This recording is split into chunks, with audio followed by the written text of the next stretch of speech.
할렐루야. 시카고 나세렛교회 양정석 목사입니다. 목요 아침 묵상을 통해서 여러분과 다시 한번 만나게 하시니 감사드립니다. 오늘 우리에게 주시는 말씀은 누가복음 24장 44절로 53절 말씀 되겠습니다. 우리 함께 읽어보겠습니다. 또 이르시되 내가 너희와 함께 있을 때 너희에게 말한 바 곧 모세 율법과 선지자의 글과 시편의 나를 가르쳐 기록된 모든 것이 이루어져야 하리라 한 말이 이것이라 하시고, 이에 그들의 마음을 열어 성경을 깨닫게 하시고, 또 이르시되 이같이 그리스도가 고난을 받고 제3일에 죽은 자 가운데서 살아날 것과 또 그의 이름으로 제사함 받게 하는 회개가 예루살렘에서 시작하여 모든 족속에게 전파될 것이 기록되었으니 너희는 이 모든 일의 증인이라. 볼지어다 내가 내 아버지께서 약속하신 것을 너희에게 보내리니 너희는 위로부터 능력으로 입혀질 때까지 이 성에 머물라 하시니라. 예수께서 그들을 데리고 베다니 앞까지 나가서 손을 들어 그들에게 축복하시더니 축복하실 때 그들을 떠나 하늘로 올려주시니 그들이 그에게 경배하고 큰 기쁨으로 예루살렘에 돌아가 늘 성전에서 하나님을 찬송하니라. 아멘. 오늘 목요 아침 묵상으로 우리에게 주시는 말씀이 누가복음 24장 44절로 53절 말씀 되겠습니다. 오늘 우리에게 주시는 말씀의 제목은 주님의 마지막 명령과 남겨진 제자의 사명이라는 제목으로 함께 말씀을 나누도록 하겠습니다. 예수님의 입장에서는 제자들에게 무엇을 말씀하고 싶은가를 이제 성경을 통해서 말씀하고 있지만, 제자들은 약간 서운한 마음이 있습니다. 왜 서운한 마음이 있냐면 예수님을 더 이상 육안으로 볼 수 없기 때문에 그렇습니다. 마음으로 들려지는 음성, 환상으로 들려지는 음성은 예수님의 제자들의 사역 가운데 있을 거예요. 그러나 직접 대면해서 먹을 것을 함께 먹으시고 잠을 함께 주무시고 살갑게 대했던 시간은 이제 더 이상 없습니다. 예수님 마지막 제자들과의 만남을 통해서 하시고 싶은 말씀이 무엇이냐면 세 가지입니다. 여러분 성경 읽어보셔서 아시겠지만 또라는 내용이 세 번 나옵니다. 무엇입니까? 첫째, 둘째, 셋째. 예수님께서 이 땅에 사시면서 너희들에게 하셨던 말씀이 오늘에서 이루어졌다는 확연히 말씀하십니다. 확실히 있게 말씀하시죠. 44절에 보니까 또 이르시되 내가 너희와 함께 있을 때에 너희에게 말한 바 곧 모세의 율법과 선지자의 글과 시편의 나를 가르쳐 기록된 모든 것이 이루어져야 하리라 한 말이 이것이라 하시고 라는 말씀이 있어요. 여러분, 저희 이 말씀 묵상하면서 내가 너희와 함께 있을 때에 라는 말씀에 큰 은혜를 받습니다. 예수님께서 제자들과 함께 있을 때 무슨 말씀하신 거죠? 구약의 율법과 선지자들과 그리고 시편에서 예수를 언급했다, 이렇게 말씀하신 거죠. 예수님의 제자들이 분명히 예수님과 함께 있었거든요. 함께 했을 때 예수님께서 어떤 말씀하셨는지 제자들은 귀 기울여 했습니다. 부활신앙이 없던 제자들은 예수님께서 십자가에 못 박혀 돌아가신 후에 뿔뿔이 흩어졌다고 되어 있어요. 왜 그렇습니까? 예수님께서 다시 오신다는 믿음이 없었기 때문에 그래요. 예수님께서 분명히 내가 너희와 함께 할 것이다. 언제요? 영원토록 함께 하실 것이다. 영원토록 함께 하신다는 것은 어떤 의미일까요? 죽음으로 사라지는 존재가 아니라 죽음 위에도 다시 만날 수 있는 존재이기 때문에 함께 하는 것입니다. 여러분, 우리가 이 시간 한번 생각할 것이 무엇인가 하면 예수님은 누구인가? 영원히 함께 하신다. 어떻게 영원히 함께 하실 수 있을까? 우리가 다른 위인들을 보게 되면 역사 속에 다 묻혔습니다. 살아난 이가 없죠. 우리는 그들을 살리려고 애를 쓰지만 그들은 살아날 수가 없습니다.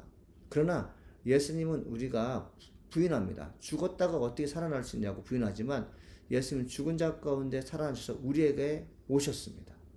그리고 지금도 그분이 우리와 영원히 함께 하신 거죠. 제자들이 지금 고민하고 또 고민할 것이 무엇인가 하면 예수님께서 죽은 자 가운데서 다시 살아나셔서 우리와 함께 하신다는 그 엄연한 사실, 그 팩트를 기억해서 했습니다. 그러나 제자들은 그것을 기억하지 못하죠. 예수님께서 지금 강조하는 것이 무엇입니까? 구약의 율법과 예언서들과 그리고 시편에서 뭐라고 얘기했느냐? 그것이 이제 또라는 말씀에 기록되고 있는데 46절입니다. 또 이르시되 이같이 그리스도가 고난을 받고 제3일에 죽은 자 가운데 살아날 것과 아멘. 예수님께서 이 말씀하신 거예요. 그리스도가 고난을 받고 제3일에 죽은 자 가운데 살아날 것과 또 무엇입니까? 47절 또 그의 이름으로 제사함 받게 한 회개가 예루살렘에 시작하여 모든 족속에 전파될 것이 기록되었으니 사랑하는 여러분 사람이 왜 죽습니까? 죄 때문에 죽습니다. 근데 죄 때문에 죽죠. 근데 여러분 죄 때문에 죽은 사람이 천국 가려면 어떡합니까? 회개해야겠죠. 예수님께서 지금 오신 목적이 뭡니까? 죄인을 구원하여 영생에 이르도록 하기 오셨습니다.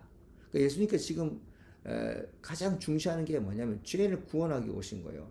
제3의 능력이 바로 예수님께 있었습니다. 그러니까 예수님께서 제3 바뀐 회개가 예루살렘에 시작하여 지금 무엇입니까? 유대 땅을 중심으로 그리스도의 복음을 증가할 때 죄인들이 회개하여 돌이키는 걸 볼 수 있습니다. 예수님께서 너무 기쁘셨죠. 예수님은 이러한 기쁨을 홀로 간직하기를 원하지 않으셨어요. 예수님은 나와 함께 12명의 제자들이 너희들이 세상에 나가서 복음을 증거할 수 있는 기회가 올 것이다. 그것은 아마 이 땅에서 그 어떤 사람에게 주어진 소임보다도 가장 행복하고 그리고 가장 보람 있을 거다. 이렇게 말씀하시는 것입니다. 저는 이 말씀 묵상하면서 예수님께서 왜 제자들에게 또 나타나셔서 과거에 반복된 일을 말씀하셨을까? 우리는 어떤 교훈이나 그리고 훈화에 대해서 듣기를 거북합니다. 왜 그럴까요? 또 말씀하시네 라고 말씀하시죠. 세상에 속한 어떤 분이 이야기를 반복한다는 것은 중요하기 때문에 그렇습니다. 예수님께서 제자들에게 또 말씀하시는 것은 무엇입니까? 너무너무 중요하기 때문에 그렇습니다. 뭐가 중요합니까? 오늘 말씀께서 아는 것이 뭐냐면 죽은 자 가운데 살리는 능력이 예수에게 있었어요. 그러니까 예수님은 제사함을 준 능력이 있었던 거죠. 제자들에게 똑같이 그걸 주겠다고 말씀하시죠. 그래서 예수님께서 우리에게 희망의 메시지 주셨는데 48절에 너희는 이 모든 일의 증인이라. 아멘. 그렇습니다.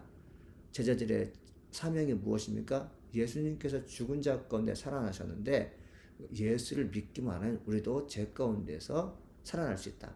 회개하면 구원받을 수 있다. 이 메시지를 강력하게 증거하기를 지금 예수님께서 부탁하신 것이고 제자들이 이 명령을 받았을 때 너무나도 감사한 거죠. 그런데 말입니다. 우리가 하나님 말씀을 증거할 때 조급함이 있어요. 우리가 하나님 말씀을 증거할 때 자신감이 없습니다. 왜 그럴까요?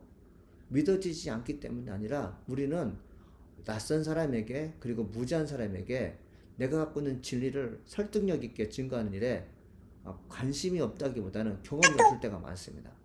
그런데 놀랍게도 주께서 뭐라고 말씀하시는가 하면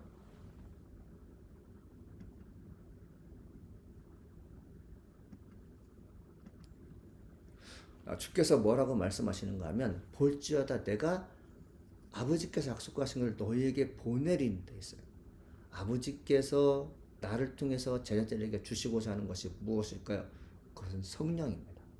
성령을 내게 주시겠다. 위로부터 능력이 입혀질 때까지 성이 머물라. 여러분 이것이 무엇입니까? 사도행전의 시작이잖아요. 하나님의 성령이 너에게 임할 것이다. 그것이 오순절 성령입니다. 오순절 성령도 역시 예수님의 말씀을 통해서 성취된 것이죠. 예수님께서 예언하신 것이 이루어진 것입니다. 예수님께서 부활하신 50일 후에 오순절 성령이 이루어졌는데 50일 이후에 너희들이 성령을 받게 될 것이다. 이렇게 말씀하신 거죠. 그러면 우리의 인생을 천천히 살펴보면 무엇을 느낍니까? 임의로, 우연히, 그리고 내가 계획해서, 그리고 내가 하고 싶은 일들을 이루어지는 것이 아니라 하나님께서 예수를 통해서 나를 통해 하시고자 하는 일을 전부 준비해 놓으셨다는 것입니다. 여러분의 갈 길이 어두운 것 같습니까? 실패한 것 같습니까? 그렇지 않습니다. 하나님께서 여러분과 함께 하신다면 여러분의 미래는 정말 아름다울 것입니다. 소망일 것입니다. 내가 너를 버리지 않겠다고 말씀하셨거든요. 예수를 믿는 사람들은 하나님으로부터 버림받지 않아요. 버림받지 않는다는 것은 무엇입니까? 우리의 소망이 반드시 이루어진다는 것이죠. 하나님의 성령이 내게 임하면 나는 내 모습을 잊어버리고 주께 위해서 내게 주신 능력을 가지고 정말 내가 할 수 없는 것을 하게 될 줄 믿습니다. 예수님께서 그들을 데리고 베다니 앞까지 나가서 손을 들어 그들을 축복하셨습니다. 그리고 어떤 일을 하셨습니까? 축복하실 때 그들을 떠나 하늘로 올라가셨어요. 이제는 더 이상 예수는 볼 수가 없습니다.